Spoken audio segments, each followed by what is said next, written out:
This is a foam roller wall squat with abduction. So you're adding a mini band above the knees. If you're someone that tends to have knees that kind of fall in, or we're just looking for a little bit more glute control, the band can be really helpful. I don't want you to think about actively pushing the band out. You probably don't need any more of that external rotation and on these external rotators. So just think about the band kind of being a nice little bit of stability as you move in and out of your squat. So for the foam roller, I'm going to show both variations, placing it kind of right above the sacrum, and I want you to think that you own the foam roller doesn't own you. So don't let yourself kind of mindlessly roll. The goal is we maintain that nice stack position, so ribs over pelvis. Also going to show you what it looks like if you don't have anything.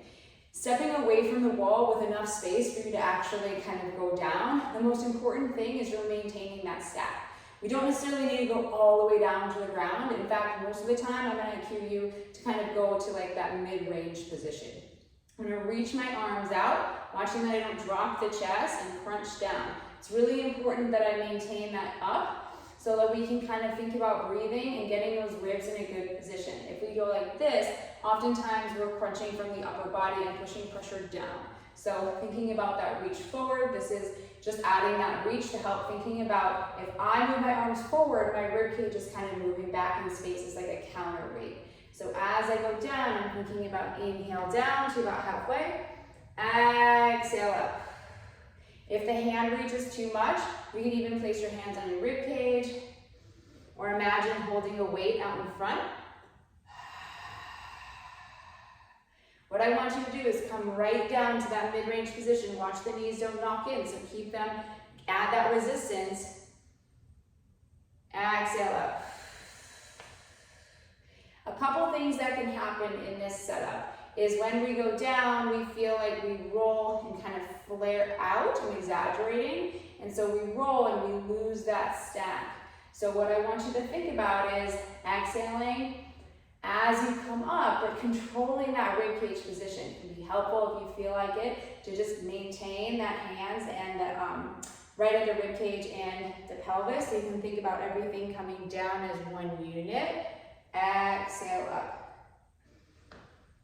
Halfway, exhale, pelvic floor lifts. Another variation is you can use a big, large exercise ball if that's what you have. And it's the same thing, you might just be a little bit farther from the wall. So just thinking about inhale down, exhale up.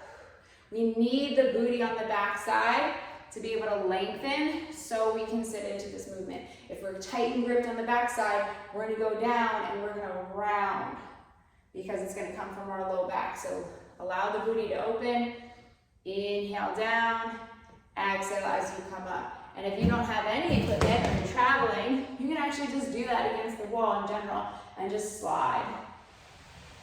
Inhale and exhale. It's a little harder, but I don't want you to think like you have to jam your wall into it to find that posterior tilt, but I do want you to feel nice and connected to the wall in this position. So that's your foam roller wall squat with abduction going to about mid-range.